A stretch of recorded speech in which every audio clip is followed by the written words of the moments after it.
Hello दोस्तों, नमस्कार। आपका स्वागत है अपने ही यूट्यूब चैनल स्ट्रॉन्ग मैथ 2.2 में। ठीक है, आज हम बताने वाले हैं क्लास 10वां का ऑब्जेक्टिव चैप्टर। ठीक है, और चैप्टर नंबर 5 समांतर श्रेणी एपी। ठीक है, तो देखिए मैंने 1 से लेके 20 तक हल कर चुका हूँ। ठीक है, पिछले वीडियो में।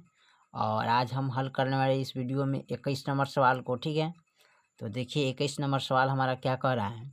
21 नंबर में कह रहा है 3 संख्या एपी में है। कितने संख्या है? 3 संख्या जो एपी में है और उनका योगफल 24 है।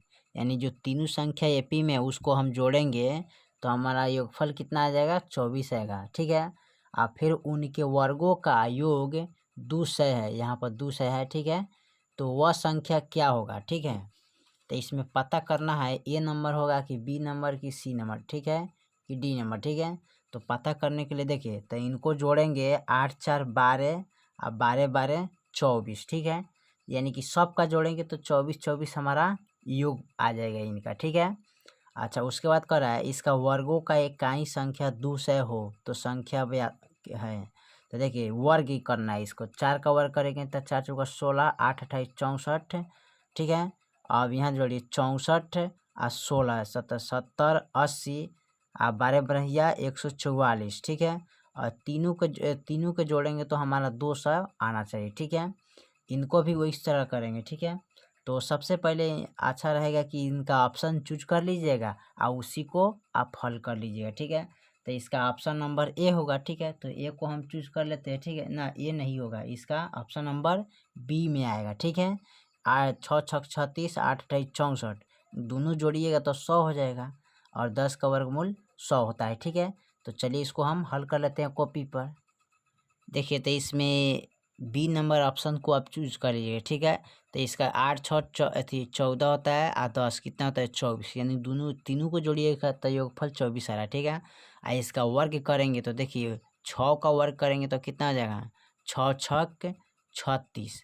8 का वर्ग करेंगे तो 8 28 64 और 10 का वर्ग करेंगे तो 10 दाई के 100। अब इन दोनों को जोड़ेंगे तो 6 4 10 और 6 3 9 1 10 यानी 100 और प्लस 100। ठीक है, हमको कितना लाना है? 200। तो ऑप्शन नंबर आपका बी हो जाएगा। ठीक है, उसमें आप चूज कर लीजिएगा। चलिए 21 नंबर सवाल 22 नंबर सवाल को देखते हैं क्या कर रहा है 22 में। देखिए तो 22 में कर रहा है 0 से 50 के बीच विषम संख्या का योगफल कितना होगा। ठीक है, यानी 0 से 50 का बीच में जो विषम संख्या है ना उसका योगफल को जोड़ना है। चलिए तो उसको हम देख लेते हैं। देखिए तो 0 से 50 का बीच में विषम संख्या का योगफल ज्ञात करना है, यानी कि कितने योगफल है। ठीक है, तो देखिए तो 0 से विषम संख्या 0 का बाद कौन आता है? विषम संख्या 1। ठीक है, और 50 से विषम संख्या कौन आता है? 49। ठीक है, अब इन दोनों को हम जोड़ लेंगे ना, 49 और 1 कितना होता है? 50। ठीक है, 50 हो गया। ठीक है, तो इनका फॉर्मूला कितना होता है? n + 1/2। तो यहाँ 50 है तो 50 जोड़ लेंगे। ठीक है, और इसको क्या करेंगे? 2 से भाग कर देंगे ना, सॉरी यहाँ पर ही नहीं लगेगा। ठीक है, सीधे इसको जोड़ के 2 से भाग करिएगा तो 25 दूना 50। ठीक है, 25 का स्क्वायर कर दिएगा तो 625 आएगा। ठीक है, यही आपका आंसर हो जाएगा। ठीक है, चलिए उसके बाद हम 23 नंबर सवाल को देख लेते हैं। 23 में क्या कर रहा है? देखिए 23 में कह रहा है किसी एपी के 4 संख्याओं का योग 40 और उनके पहली और चौथी संख्या का गुणनफल 91 होगा, तो वह संख्या कौन होगा? ठीक है, देखिए एपी है तो उसका चारों संख्याओं को हम जोड़ेंगे तो हमारा पास कितना आएगा? 40 आएगा। ठीक है, अब कह रहा है पहली और चौथी संख्या उसको जब गुना करेंगे तो हमारा 91 आना चाहिए। ठीक है, चलिए इसको हम देख लेते हैं। अब देखिए यहाँ पर चारों संख्या ना, तो चारों संख्या के जोड़ेंगे तो हमारे पास टोटल कितना आ जाएगा? 40 का संख्या। ठीक है, अब कह रहे हैं पहली संख्या और दूसरी चौथी संख्या, यानी पहली संख्या 7 है और चौथी संख्या कितना है? 13। अभी 7 गुने 13 करिएगा तो 13 सत्ते 91। ठीक है, तो हमारा 13 आ गया। आप ऑप्शन नंबर चूज कर लीजिएगा 1 को। ठीक है, 1 से शुरू कीजिएगा, आ जाएगा आपका सवाल। ठीक है, चलिए 24 नंबर सवाल को देख लेते हैं। 24 में क्या कर रहा है? 24 नंबर में कर रहा है समांतर श्रेणी 10 7 4 का 30वां पद क्या होगा। ठीक है, तो चलिए इसको हम देख लेते हैं। देखिए, तो इनका हमें 30वां पद निकालना है। ठीक है, तो 30वां पद निकालने के लिए क्या करते हैं, लिखेंगे यहाँ पर a बराबर 30। ठीक है, फॉर्मूला आता है a प्लस। ठीक है, अब देखिए यहाँ पर 29 है तो 1 घटाएंगे तो कितना d आ जाएगा, यानी कि 11 d हो जाएगा। ठीक है, अब देखिए यहाँ पर पहला संख्या कितना है 10। ठीक है, और दूसरी संख्या कितना है 7। ठीक है, तो यहाँ पर a बराबर लिखेंगे कितना 10 प्लस 11 है तो 11 गुने और d के मान हमारा कितना आ जाएगा। तो देखिए दूसरी संख्या में से पहली संख्या घटा लेंगे, यानी कि 7 माइनस 10 करेंगे तो 7 8 9 10, यानी कि माइनस का 3 आ जाएगा। ठीक है, तो यहाँ पर माइनस का 3 लिख लेते हैं। ठीक है, अब देखिए 10 प्लस 11 तियाई 33 ना, 11 तियाई 33 हो जाएगा। यहाँ पर सॉरी, यहाँ पर सीधे हो जाएगा। देखिए यहाँ पर थोड़ा सा गलत हो गया ये ऑप्शन। ठीक है, यहाँ पर देखिए थोड़ा सा गलती हो गया। चलिए मान लेते हैं हमारा a बराबर यहाँ पर कितना है 10। ठीक है, d बराबर निकालेंगे तो दूसरी माइनस, यानी कि दूसरी संख्या में से पहली संख्या घटाना होगा तो माइनस का 3 आ जाएगा। ठीक है, चलिए निकल गया।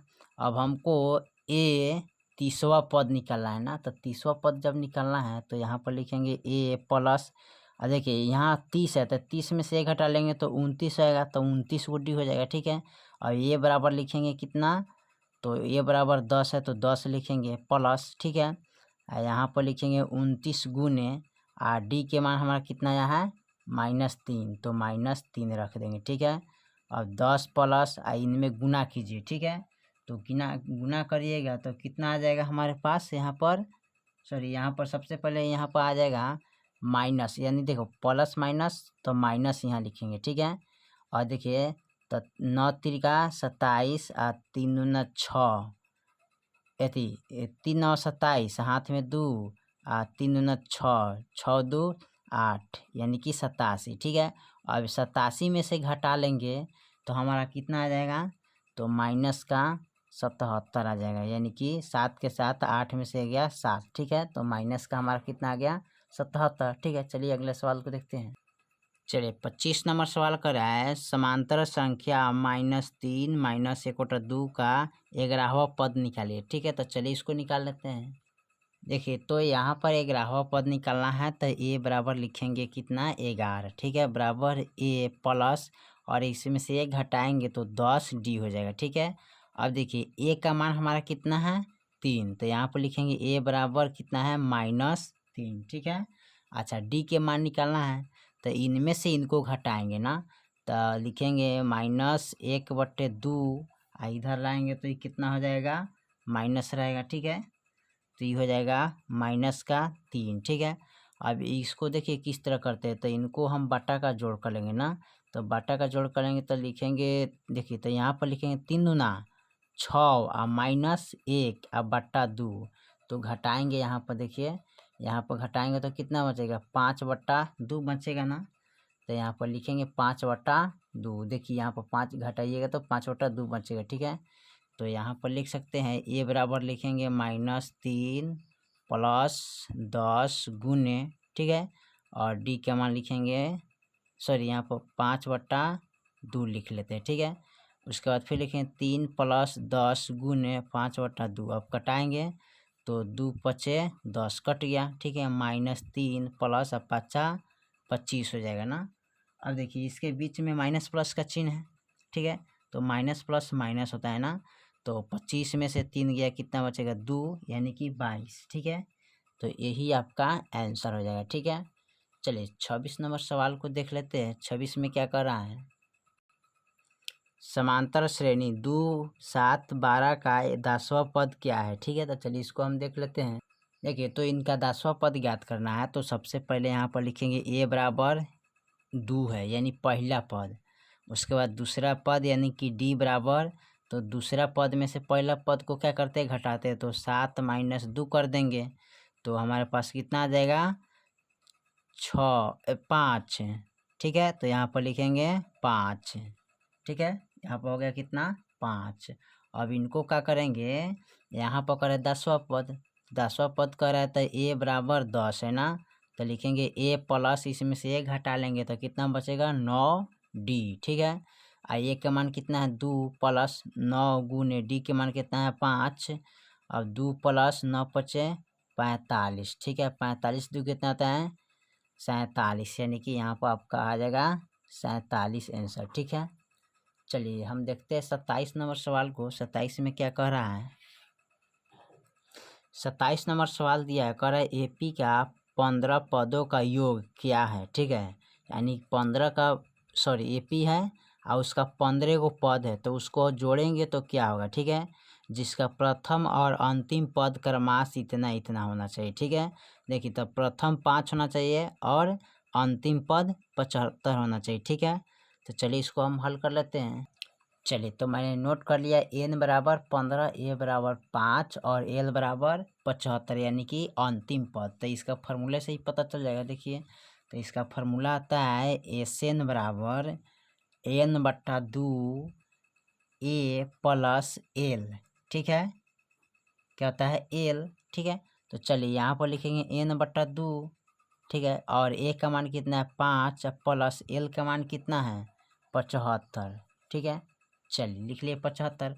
अब इन दोनों को जोड़ेंगे तो कितना आ जाएगा 75 और 5 कितना होता है 80, तो यहाँ पर 80 लिख लेते हैं। ठीक है, अब यहाँ पर लिखेंगे n बराबर 15, तो n बराबर 15 अब बट्टे 2। ठीक है, और उसके बाद लिखेंगे यहाँ पर n/15 हो गया, और उसके बाद कितना आया है 80, यानी कि nवा का मान कितना आया 80, तो यहाँ पर लिखेंगे गुने 80। अब कटाएंगे तो 40 दूना कितना होता है 80। अब इसको क्या करेंगे 40 गुने 15 कर देंगे तो 15 चौका 60, यानी कि 600 आ जाएगा। ठीक है, यही मेरा आंसर हो जाएगा। ठीक है, चलिए सवाल नंबर हम 28 को देखते हैं। 28 में क्या कह रहा है, सवाल नंबर 28 कर रहा है प्रथम 2 सह प्राकृतिक संख्याओं का योग कितना होगा। ठीक है, तो यानी कि 2 सह, देखिए तो प्रथम यानी कि प्राकृतिक संख्या का योग, यानी कि 2 सह प्राकृतिक संख्या कितना होगा उसको जोड़ेंगे। तो यहाँ पर प्राकृतिक संख्या कितना से शुरू होता है 1 से। गिनती की संख्या को प्राकृतिक संख्या कहते हैं जो 1 से स्टार्ट होता है। ठीक है, तो चलिए उसको हम देख लेते हैं। देखिए तो इसका फार्मूला होता है गिनती की संख्या प्राकृतिक संख्या को जोड़ने के लिए, तो n इंटू n-1। ठीक है, अब बट्टे 2, तो n बराबर हमारा कितना है 200। ठीक है, फिर यहाँ लिखेंगे 200। ठीक है, और प्लस यहाँ पर प्लस होता है। ठीक है, और यहाँ प्लस 1 अब बटा 2, तो या फिर यहाँ लिखेंगे 200 गुने 201 जोड़ेंगे तो कितना हो जाएगा 201। ठीक है, अब बट्टा में कितना हो जाएगा 2। अब इन दोनों को गुना करेंगे। ठीक है, इन दोनों के जब गुना करेंगे तो कितना आ जाएगा हमारे पास यहाँ पर, तो इनको और इनको गुना करेंगे ना गुना नहीं करेंगे, इसको पहले कटा लेते हैं। ठीक है, तो इसको कटाएंगे तो 100 दूना 200 कट गया। अब आ गया हमारे पास 100 गुने 201। अब इनको गुना करेंगे। ठीक है, तो इनको जब गुना करेंगे यहाँ पर तब 20 100 हो जाएगा। ठीक है, यही मेरा आंसर हो जाएगा। ठीक है, 20 100। ठीक है, चलिए सवाल नंबर हम 29 को देखते हैं अगला में। ठीक है, क्या कर रहा है, देखिए 29 नंबर सवाल कर रहा है 107 और 253 के बीच की 5 से विभाजित संख्या का योग कितना होगा। ठीक है, यानी कि 107 है और 253 के बीच 5 से जो भाग लगने वाला संख्या का योग कितना होगा, तो चलिए उसको हम देख लेते हैं।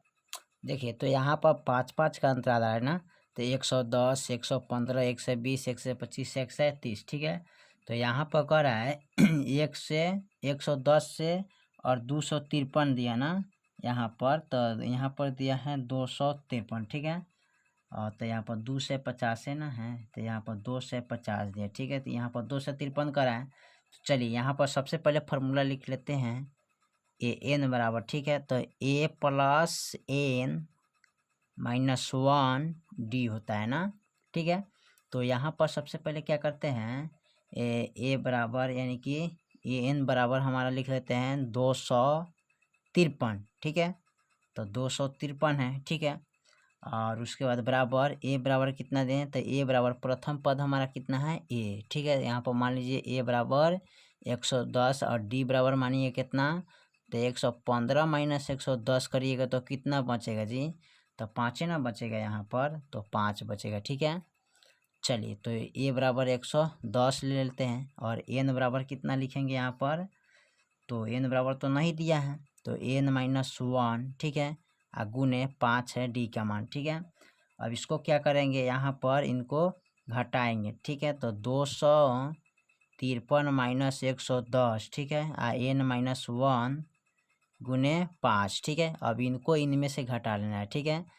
तो यहाँ पर कर लेते हैं घटाओ, 253 माइनस 110, ठीक है, तो 3 हो जाएगा, यहाँ पर 4 हो जाएगा और यहाँ पर 1 हो जाएगा, यानी कि 143 आ जाएगा, ठीक है। यहाँ पर अब बट्टा में 5 कर देना है, ठीक है, और यहाँ पर लिखिएगा एन माइनस 1, ठीक है, 5 गुने 5। अब इसको कटाना है, कैसे कटेगा, अब देखिए, तो इनसे इन्हें भाग करेंगे तो ये कटेगा 5 दूना 10, 5 8 40, 0.6 5 6 30 यानी कट गया, ठीक है। अब यहाँ पर देखिए, तो यहाँ पर बच गया।